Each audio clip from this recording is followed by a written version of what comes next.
Sociedade do Cansaço, de Byung-Chul Han, capítulo 7. A sociedade do cansaço, enquanto uma sociedade ativa, desdobra-se lentamente numa sociedade do doping. Nesse meio tempo, também a expressão negativa doping cerebral é substituída por melhoramento cognitivo. O doping possibilita, de certo modo, um desempenho sem desempenho. Todavia, há também cientistas sérios que argumentam que será, de certo modo, irresponsável não utilizar tais substâncias. Um cirurgião que poderia operar de maneira mais concentrada com a ajuda desse melhoramento cognitivo faria menos erros e poderia salvar mais vidas. Também o emprego generalizado de melhoramento cognitivo não representaria nenhum problema. Bastaria observar um critério de justiça e, quiçá, colocando o produto à disposição de todos. Se o doping fosse permitido também no esporte, decairia para uma concorrência farmacêutica. Só a proibição, porém, não impede aquele desenvolvimento pelo qual não só o corpo, mas também o homem como um todo se transforma numa máquina de desempenho, que pode funcionar livre de perturbações e maximizar seu desempenho. O doping não passa de uma consequência dessa evolução na qual a própria vitalidade, que é constituída por um fenômeno bastante complexo, é reduzida a uma função vital e um desempenho vital. Como contraponto, a sociedade do desempenho e a sociedade ativa geram um cansaço e esgotamento excessivos. Esses estados psíquicos são característicos de um mundo que se tornou pobre em negatividade e que é dominado por um excesso de positividade. Não são reações imunológicas que pressuporiam uma negatividade do outro imunológico. Ao contrário, são causadas por um excesso de positividade. O excesso da elevação do desempenho leva a um infarto da alma. O cansaço da sociedade do desempenho é um cansaço solitário, que atua individualizando e isolando. É um cansaço que Hendrick, em seu ensaio sobre o cansaço, chama de cansaço dividido em dois. Abre aspas. Ambos afastaram-se inexoravelmente distantes um do outro, cada um em seu cansaço extremado, não nosso, mas o meu aqui e o teu lá. Fecha aspas. Esse cansaço dividido em dois atinge a pessoa, com incapacidade de ver e mudez. Só o eu possui a totalidade do campo de visão. Eu não deveria ter lhe dito, estou cansado de ti, nem sequer um simples cansado. O que, como um clamor comum, poderia ter-nos liberto talvez do inferno individual. Esses cansaços consumiram como fogo nossa capacidade de falar, a alma. Eles são violência porque destrói qualquer comunidade, qualquer elemento comum, qualquer proximidade, sim, inclusive a própria linguagem. Aquele tipo de cansaço, calado, como teria de permanecer, forçava a violência. Essa talvez só se manifestava no olhar que desfigurava o outro.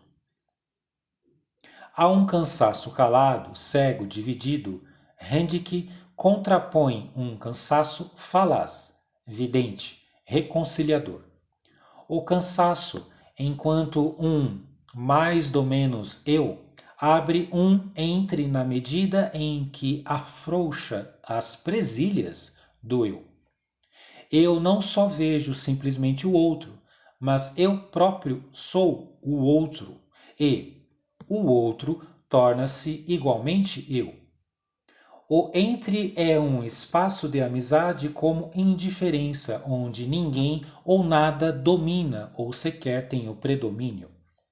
No tornar-se menos do eu, Desloca-se o peso do ser do eu para o mundo.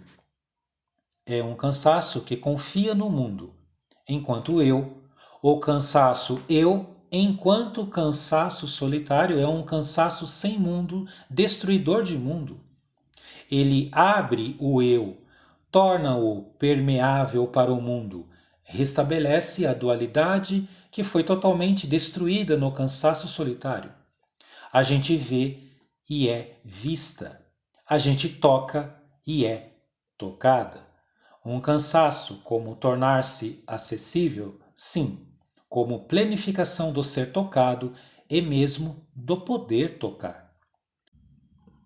É o único que possibilita um demorar-se, uma estadia. Ou menos no eu se expressa como um mais para o mundo.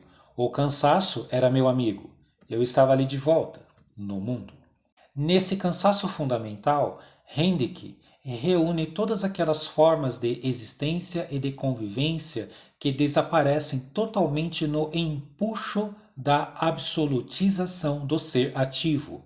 O cansaço fundamental é tudo menos um estado de esgotamento no qual estaríamos incapacitados de fazer alguma coisa. É apresentado antes como uma capacidade especial. Ele inspira, faz surgir o espírito.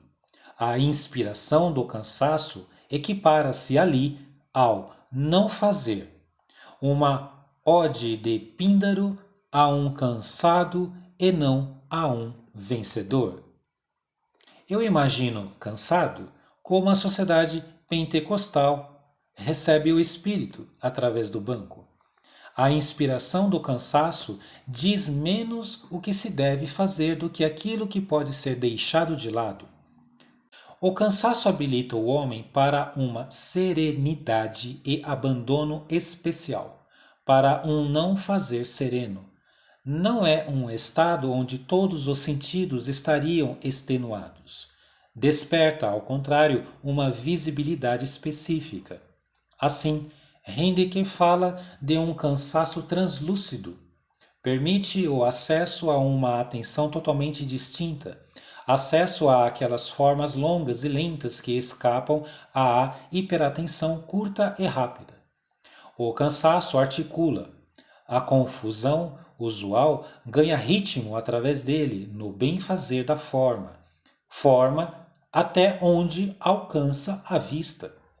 Toda e qualquer forma é lenta. Toda e qualquer forma é rodeio. Faz desaparecer a economia da eficiência e da aceleração. Henrique erige o cansaço profundo, inclusive, numa forma de salvação. Sim, numa forma de rejuvenescimento. Traz de volta ao mundo a admiração, abre aspas, o de seu cansado ganhou o amor da Nausicaa. O cansado torna-se tão jovem como jamais estivestes. Nele, no repouso do cansaço, tudo se torna admirável. Fecha aspas. A mão trabalhadora que agarra, rende que contrapõe a mão lúdica, que já não agarra decididamente. Todas as noites, aqui em Linares, eu ficava olhando para essa infinidade de crianças pequenas que iam ficando cansadas. Já não havia mais nenhuma ânsia, não agarrava mais nada nas mãos, apenas um jogo. O cansaço profundo afrouxa as presilhas da identidade. As coisas pestanejam, cintilam e tremulam em suas margens. Tornam-se mais indeterminadas, mais permeáveis e perdem certo teor de sua decisibilidade. Essa especial indiferença concede-lhes uma aura de amizade. A rija delimitação frente aos outros é suspensa.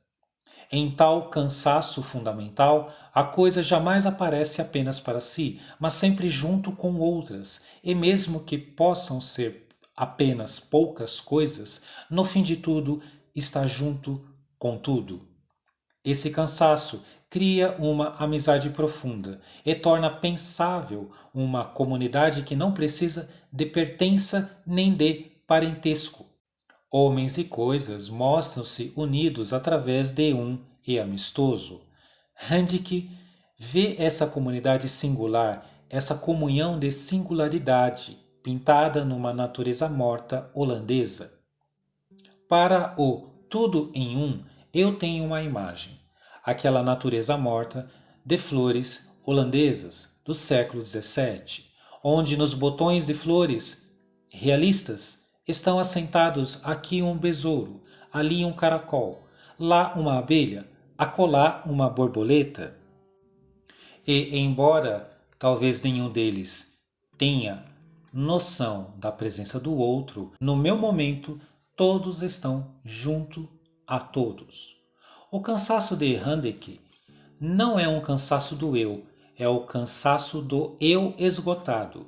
Ele o chama antes, cansaço nós. Aqui eu não estou cansado de ti, mas, como diz Handke, cansado para ti. Assim, em minha recordação, sentávamos sempre lá fora ao sol da tarde e fruíamos, falando ou calando o cansaço comum. Uma nuvem de cansaço, um cansaço etéreo, nos unia então. O cansaço de esgotamento não é um cansaço da potência positiva. Ele nos incapacita de fazer qualquer coisa. O cansaço que inspira é um cansaço da potência negativa, a saber, do não para. Também o sabá, que originalmente significa parar, é um dia do não para, um dia que está livre de todo para isso, para falar com Heidegger de toda e qualquer cura. Trata-se de um tempo intermédio. Depois de terminar sua criação, Deus chamou ao sétimo dia de sagrado. Sagrado, portanto, não é o dia do paraíso, mas o dia do não para. Um dia no qual seria possível o uso do inútil. É o dia do cansaço. O tempo intermediário é um tempo sem trabalho, um tempo lúdico, que se distingue também do tempo heideggeriano, que no essencial é um tempo de cura e de trabalho. Handke descreve esse tempo intermediário como um tempo de paz. O cansaço tem um fator de desarme. No olhar longo e lento do cansado, a decisibilidade cede lugar a uma serenidade. O tempo intermediário é um tempo da indiferença como amizade. Conto aqui do cansaço na paz, no tempo intermediário, e naquelas horas vigia a paz. O espantoso é que ali, na paz momentânea, o cansaço parecia coatuar, na medida em que seu olhar parecia já amenizar as iniciativas de gestos de violência, de briga ou também apenas de alguma ação hostil, mitigava. Handke projeta uma religião imanente do cansaço.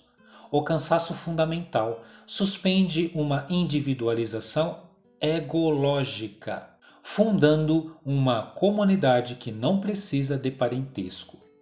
Nela, desperta um compasso especial que leva a um mútuo acordo, a uma proximidade, a uma vizinhança sem qualquer vínculo familiar ou funcional. Um certo alguém cansado, como um outro Orfeu, ao redor do qual se reúnem os animais selvagens, que finalmente podem ser cocansados junto com ele. O cansaço dá o compasso ao indivíduo disperso.